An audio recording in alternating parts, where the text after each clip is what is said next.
I think it's an oversimplification to think about, an organisation as offering a good or a service. I think it's a matter of degree, not absolutes, with all organisations primarily being a services brand.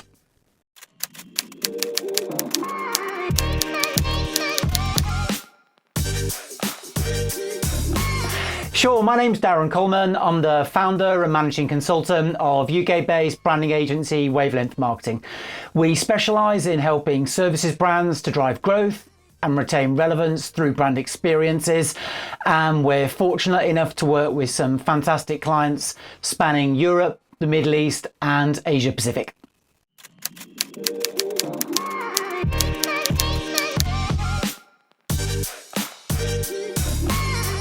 I'll open my talk today by sharing one point that I'd like you to remember. This is really the key take that I'd like you to have from my talk. Then I'll look to explore what is a service. I'll do this by considering a perspective on service and a good, but also highlight how, in practical terms, trying to make a distinction between a good and a service isn't an overly useful thing to do. The reason being, a good and a service is more a matter of degree than absolutes. And to illustrate this quite subtle and nuanced point, I'll call on a number of practical examples. Then I'll move on to the notion of building a service brand and provide some practical advice on what you need to consider when building a service brand.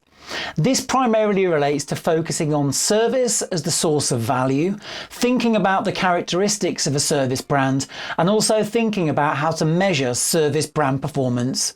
The final part of my talk will look at the importance of competing through brand experiences. So that's what I'll cover today, and without further ado, let's get into it.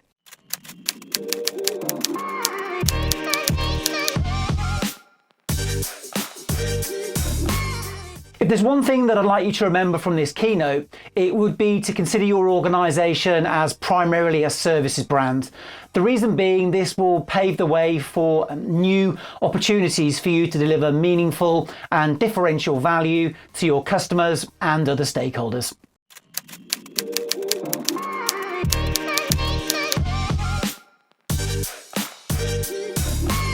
What is a service? Well, that's a deceptively difficult question. We could debate that really until the cows come home. So maybe to frame the debate, it's quite useful to refer to the influential work of John Rathmell, because in 1966 he defined a good as a noun and a service as a verb. So that's initially a useful distinction between a good and a service. But then in the 70s he was saying, well, goods are produced and services are performed. Again, that helps us distinguish between goods and services. But I think that runs the risk of confusing simplicity with simplification, because in practical terms, goods and services aren't mutually exclusive. It's actually a matter of degree, not absolutes. And that's why I'd like to encourage you to think about your organisation to a greater or lesser extent as being primarily a service brand. And this leads us on to the influential work of the Nordic School, Christian Gronroos and Everett Gummerson, and they actually started to say, well, making a distinction between goods and services is nebulous. It's actually not very useful in practical terms, and that paved the way then for the highly influential work of the service dominant logic by Vargo and Lush.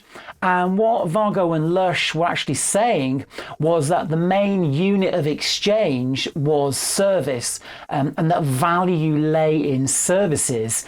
So this has led us to the view that primary unit of exchange, and so where value lies, resides in service and services through this service dominant logic. So I think it's an oversimplification to think about an organisation as offering a good or a service. I think it's a matter of degree, not absolutes, with all organisations primarily being a services brand.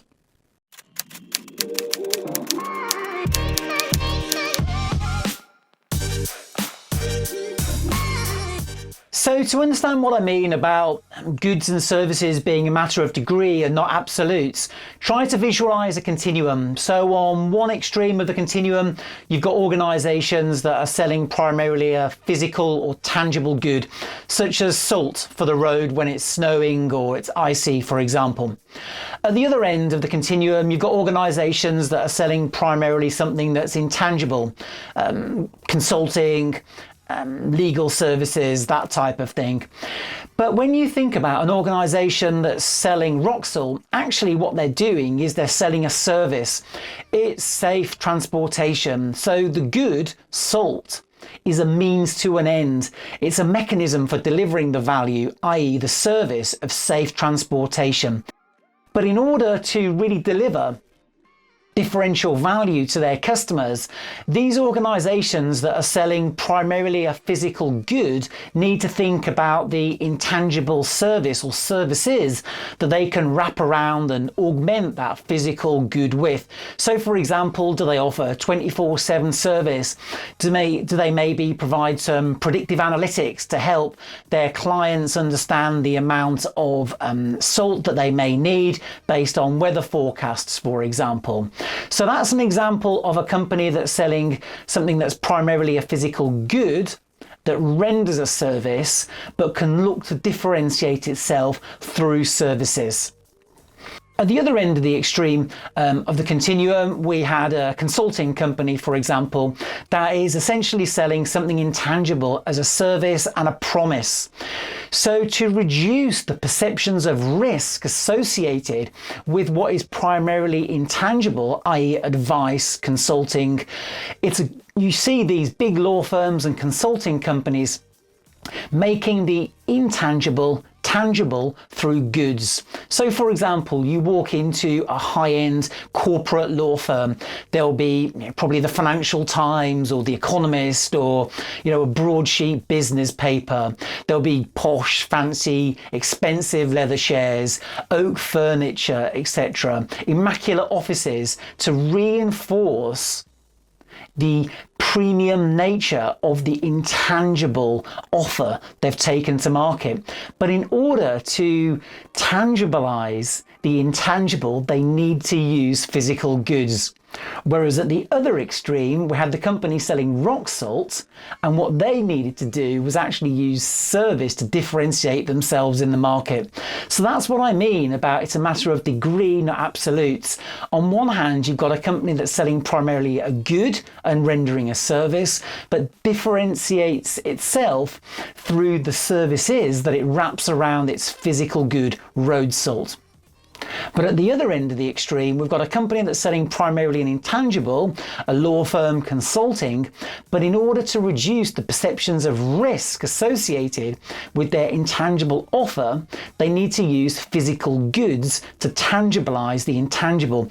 So that's why distinguishing primarily between goods and services in kind of simple terms, it's not binary, it's a matter of degree and not absolute. And that's why I said earlier, focusing on services or goods is confusing simplicity with simplification. So I hope those two examples help.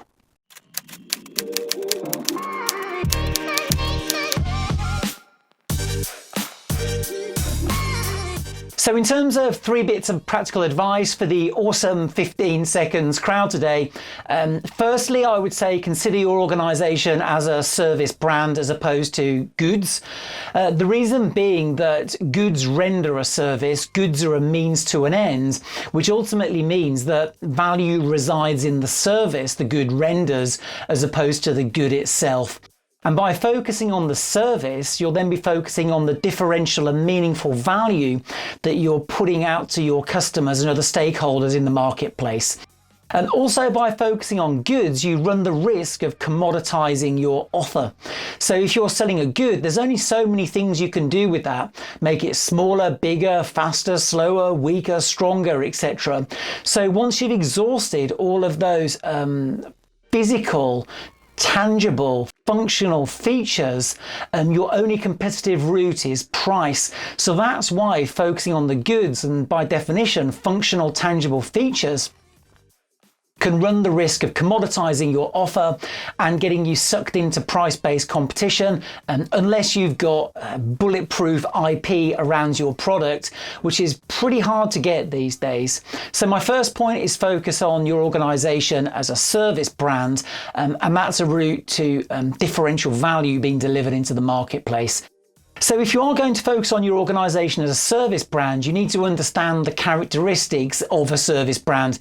So for example, heterogeneity, the variability of behavior, because by definition, services brands are intrinsically behavioral because people play a key role in service brand delivery.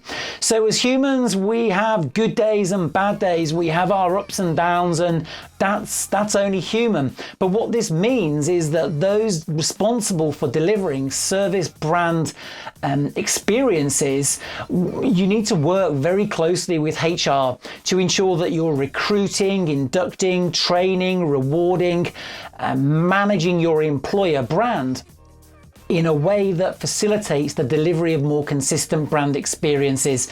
So this is something that a surprising number of brands actually don't do. So I would encourage you to really work closely with your colleagues in HR to facilitate the delivery of more consistent brand experiences. And then there's other aspects of a service brand. So for example, intangibility. So how can you make something intangible more tangible? So if you are a premium hotel, then how can you get that point across? Maybe luxury limousines, etc. If you are an environmental consulting company, then you don't want people driving around in big, gas guzzling SUVs. You want them driving environmentally aware and conscientious cars, electric vehicles, for example, or maybe even turning up to meetings in a push bike. That all reinforces the intangible element of your service brand being environmentally or eco-focused. Last but by no means least, I would encourage you to think about how to measure service brand performance. And service brand performance comprises of three parts. There's the financial metrics, revenues, profit margins, EBITDA, and the rest of it. But then you need to consider brand metrics. So for example, distinctiveness of your brand, relative satisfaction of customers, relevance, things like this. But also consider employee metrics, such as their willingness to recommend working at your organization, relative satisfaction, knowledge of your brand, etc. And the reason this is important is because financial metrics are short-term and historical. They're not strategic. So if you've got sales that have dropped in the last quarter, you can cry and kick and scream and shout all you want about that, but nothing's going to bring that back.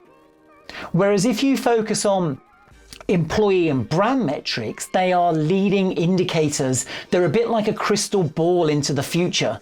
So if employee metrics are dropping, if your employees are showing they don't care about the brand, they're not happy where they are, they wouldn't recommend where they're working, that will have a direct influence on financial metrics, but also an indirect effect on brand metrics, which in their turn will have an effect on financial metrics. So it's really important that you think holistically about how to measure service brand performance by looking at brand, employee and financial metrics, because the employee and the brand metrics are the leading indicators that you can do something about them prior to the financial metrics being adversely affected. So in terms of my advice, 3 bits of practical advice for the awesome 15 seconds crowd. It's consider your organization as a service brand, consider the characteristics of a service brand, and think about how you measure service brand performance. I hope that's helpful.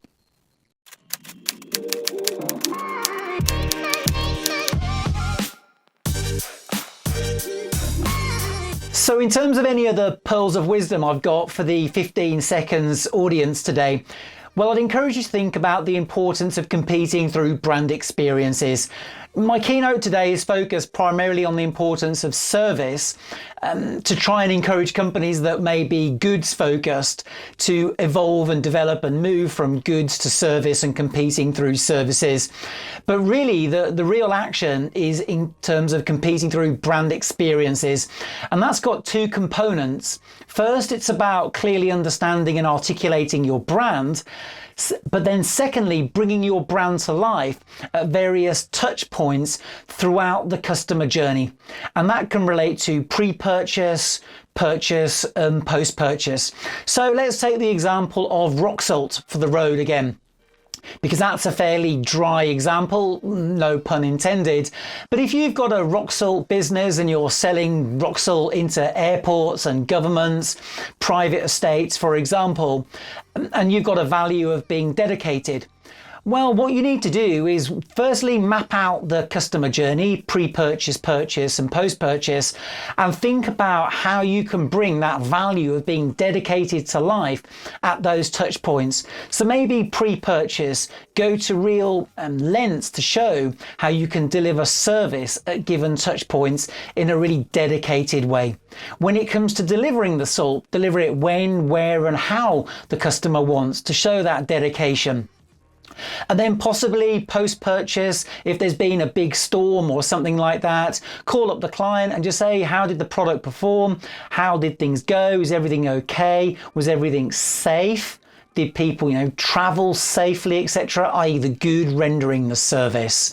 Because all of those examples of service throughout the overall experience bring your value of dedication to life or being dedicated to life.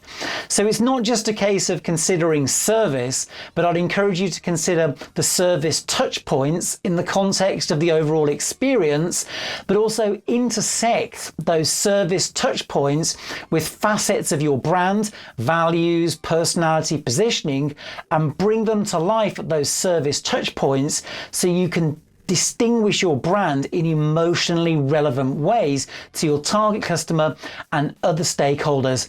And also, if you're really focused on intersecting your brand with your experience in that way, that's how you can deliver scalable brand experiences. So that's my other piece of advice today. Think not just about goods or services, but actually the service touch points within the context of the overall brand experiences that you deliver.